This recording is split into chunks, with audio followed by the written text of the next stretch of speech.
But in the 2nd century BC, the island came under the Roman occupation, slowly becoming a land of exile. In the 1st century AD, the St. John is exiled here, the Monastery of the Revelation.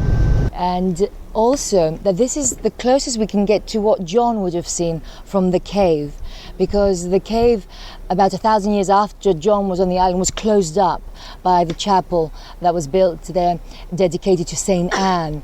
So we won't exactly see it as John had seen it. So this is the closest we can get to see the view that he would have had over to that area there.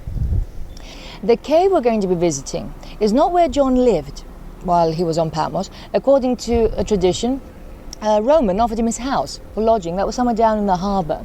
He wasn't imprisoned, obviously, in the cave. The whole island was the land of his exile. He was free to walk around Patmos. But he used to come up to the cave with Prochoros, his pupil, to pray. And it was on a Sunday, after many days of prayer, when John heard behind him a thunderous voice, as of a trumpet, the voice of God, so strong that we believe the rock cracked into 3, symbolizing, as we believe, the Holy Trinity.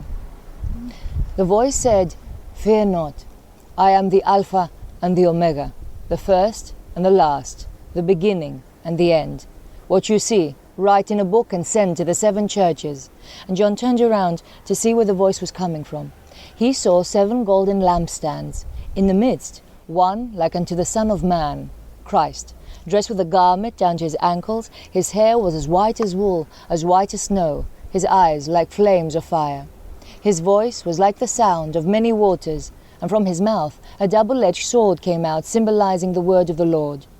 In his left hand 2 keys, the keys of the underworld and death, 7 stars in the other. Around him 7 angels, representing the bishops of the churches of Asia. The stars Christ held also represent the bishops. The 7 golden lampstands, the 7 churches: Ephesus, Smyrni, Pergamon, Sardis, Laodicea, Thyatira, and Philadelphia. So to these 7 Christian communities, John sent the book of Revelation. You'll notice at the beginning it is written as 7 letters towards these churches, a bit of a report card of how they were doing so far. It's the last book of the New Testament. It consists of 22 chapters, and it was written in Greek, as was the whole New Testament, because that was the language most people understood at that time. It was the language of commerce, the easiest way for John to spread Christ's message. It was as if he was writing it in English today. It's the only prophetic book that we have from the New Testament. And from the time John left the island, the cave was used as a place of prayer. So it's from this oral tradition that we know that that is the cave where he wrote the book. Much later, it was formed into an Orthodox chapel. So the first thing that we'll come across are candles.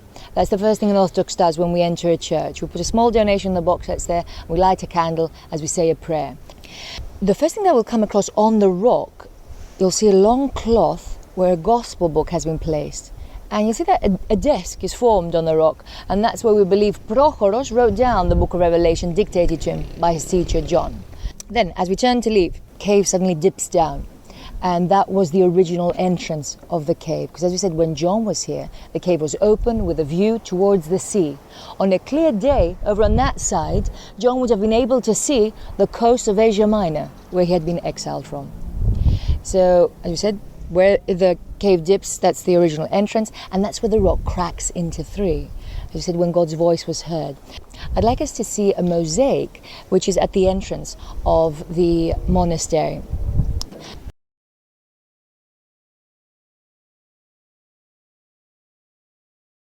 These are the outer walls of the castle. They're about 10 to 15 meters high at places.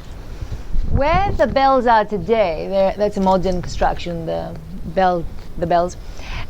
That area used to be called the Killer, because apparently the monks never took arms. But when the pirates attacked and managed to get up to this point, the monks would pour boiling water or oil on top of them.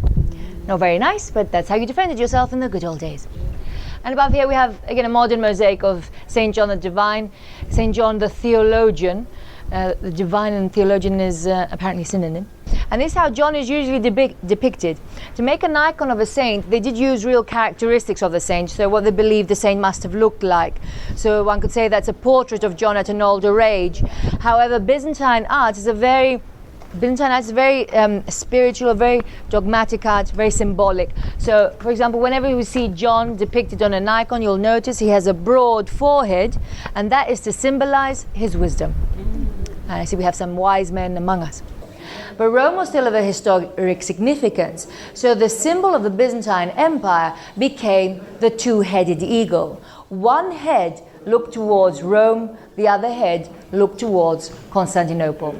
And that symbol was adopted by, well, continued on to rather, as opposed to adopted, it was continued as a symbol of the Patriarchate of Constantinople. And as this monastery is under the direct spiritual jurisdiction of the Patriarchate of Constantinople and not the Church of Greece, this is why it's a symbol of this monastery too.